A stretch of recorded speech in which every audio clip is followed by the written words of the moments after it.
nutrition for strength and performance, muscle fiber type matters, and most of us have a superficial understanding of modern fitness.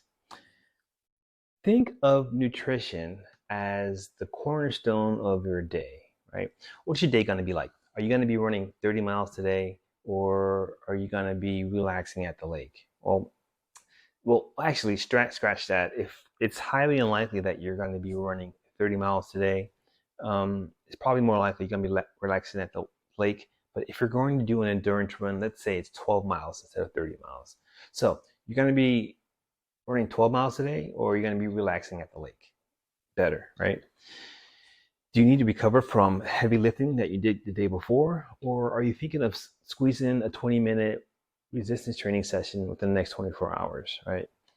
These type of scenarios will help you decide on what you should do to maximize your potential for reaching your strength and performance goals, right?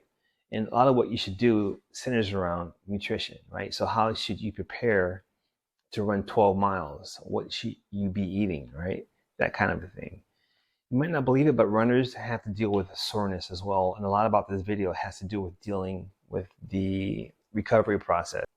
Typically, I found that you can be sore as a runner as well as lifting weights.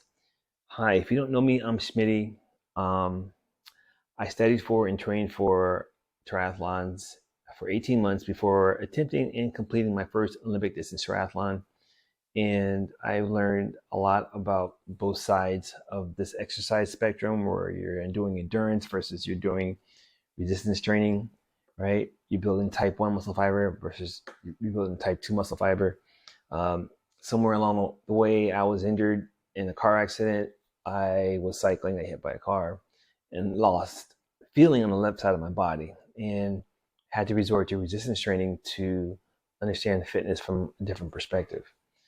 So let's break down these 4 scenarios, right? Running 12 miles, relaxing at the lake, recovering from heavy lifting, and trying to squeeze in a 20-minute resistance training session sometime within the next 24 hours.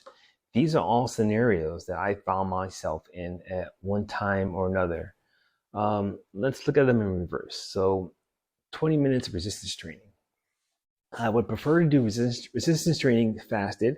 So it's usually going to be in the morning, right? So usually I fast between 4 and 6 hours after I wake up. And so usually it's only going to be a 20-minute workout if I fasted after waking up. And I would prefer to eat a salad with a small protein afterwards, right? So a salad helps to reduce the inflammation. Protein, as we know, is good for muscle repair, right? And so next scenario, we're going to look at recovering from heavy lifting. Like no matter what I ate before this workout, I prefer to make sure that I have complex carbs like beans or leafy green vegetables or salads after the exercise. If I would eat a meal with brown rice, this would be the time.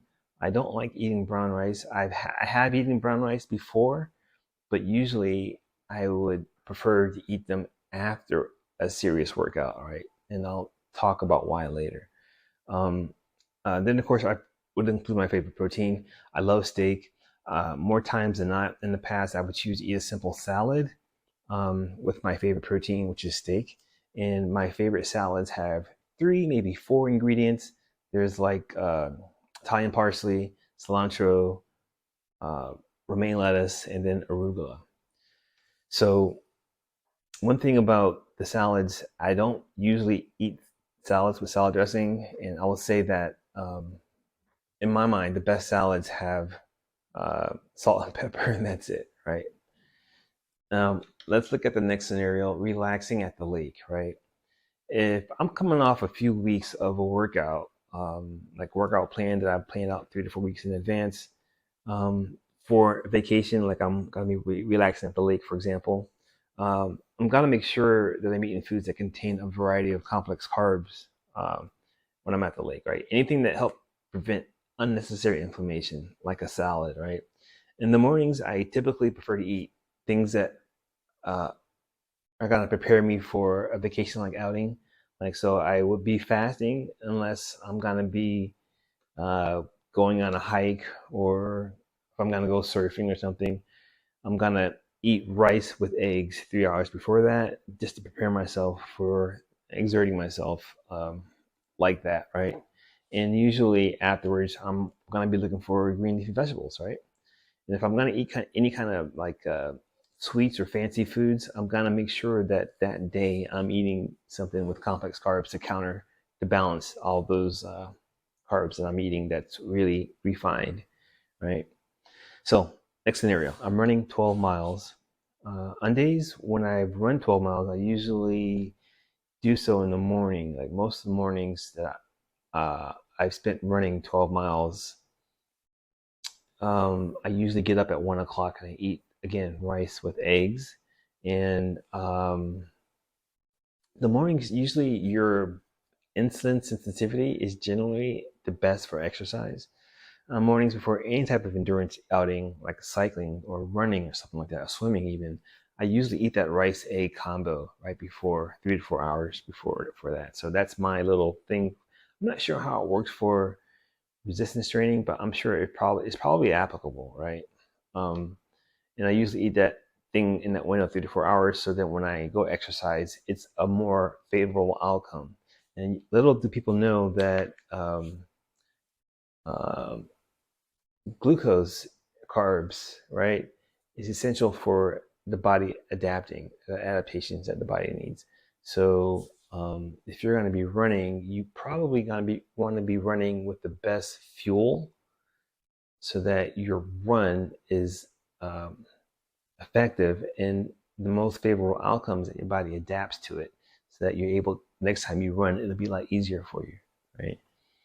So through trial and error, I pretty much found that these scenarios and these outcomes and these strategies work best for me.